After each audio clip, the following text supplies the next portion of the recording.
وقبائل لتعارفوا إن أكرمكم عند الله أتقاكم إن الله عليم خبير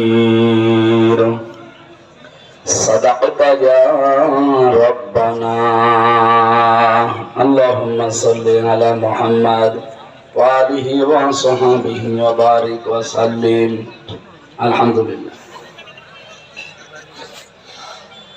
মানিকগঞ্জ জেলার সিংগাই থানার অন্তর্গত উত্তর জামসা আসগর আলী হাফেজা খাতুন মডেল মাদ্রাসা এতিমখানার উদ্যোগে মহাবিশ্বের মহাবিশ্বয় আমাদের মালিক আমাদের মনিব মহান রব্বুল ইজ্জাত ওয়াল জালালের মুখের পবিত্র বাণী কোরআন কারীম তাফসীরুল কোরআন মাহফিলের সনাতন সভাপতি জনাব হাতেম আলী সাহেব দামাত বারকাতুহুমুল আলিয়া, মাহফিলের প্রধান অতিথি অত্র এলাকার কৃতি সন্তান অ্যাডভোকেট আপিল বিভাগ বাংলাদেশ সুপ্রিম কোর্ট ও সদস্য স্থানীয় সরকার সংস্কার কমিশন গণপ্রজাতন্ত্রী বাংলাদেশ সরকারের শ্রদ্ধাভাজন বড় ভাই জনাব আব্দুর রহমান জীবন আতালাল্লাহু উমরাহু ওয়া বারাকাল্লাহু ফি হায়াতি, বলেন আমিন।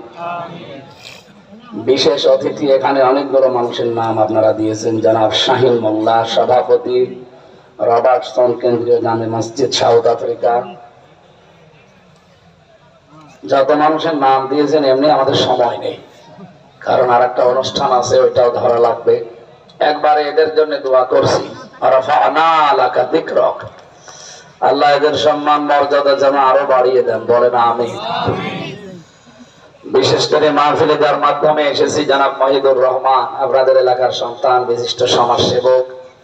আমার সাথে যার মাধ্যমে আসলাম আপনাদের এই এলাকার কৃতি সন্তান বিশিষ্ট ইসলামিক চিন্তাবিদ সমাজসেবক শ্রদ্ধাভাজন বড় ভাই জনাব জাহিদুর রহমান দামাত বারকাতুহুমুল আলিয়া, মঞ্চে বসা ওলামায়ে কেরাম, সামনে বসা মুসলমান ভাইরা, পর্দার আড়ালের সম্মানিতা মা এবং বোনেরা, এই যে সামনে যারা দাঁড়িয়ে আছেন, কি আপনারা কি মূর্তি না মানুষ?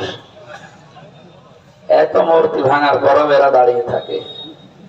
এই ওখানে বসা যায় না, বসেন।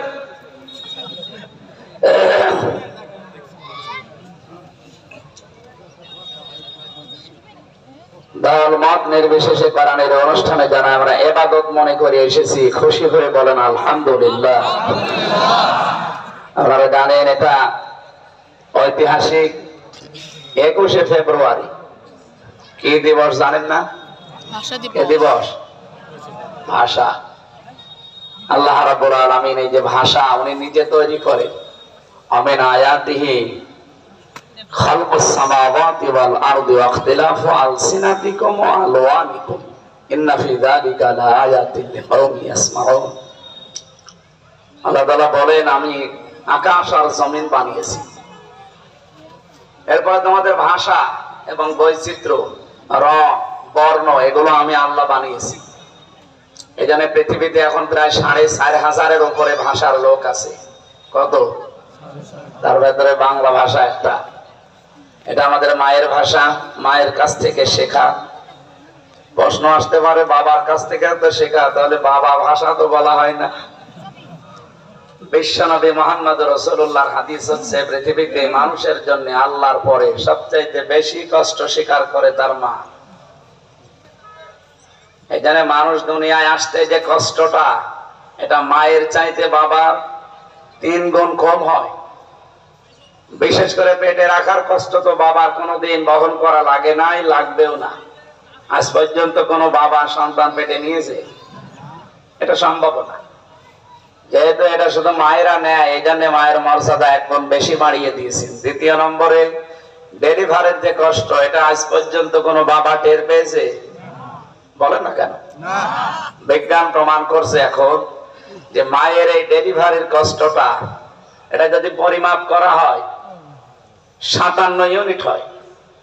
অথচ পৃথিবীতে আমরা যারা শক্তিশালী মানুষ আছি সর্বোচ্চ 45 ইউনিট কষ্ট দিলে আপনি মারা যাবেন। এখানে অনেক ডাক্তার আছে, কষ্ট মাপার পরিমাপ করার একটা যন্ত্র আছে। এই যে প্যান্ডেলটা মাপার যন্ত্র নেই, কি নাম কি? দাড়ি পাল্লা দিলে দেবে কি ফিতা দিয়ে অথবা গজ দিয়ে মাপা লাগবে প্যান্ডেল। কষ্ট মাপার জন্য একটা আলাদা যন্ত্র আছে। 45 ইউনিটের বেশি কষ্ট দিলে আপনার কেউ বাঁচতে পারবে না, মরে যাবেন। তো মা আমার মুখ দেখতে গিয়ে 57 ইউনিট কষ্ট সহ্য করেছে, বলেন সুবহানাল্লাহ। এই জন্য মায়ের মর্যাদা এখানে আরেক গুণ। কয় গুণ হইল বলেন বলেন? 3 নম্বরে এই যে দুধ খাওয়ানো, কমপক্ষে 2 বছর।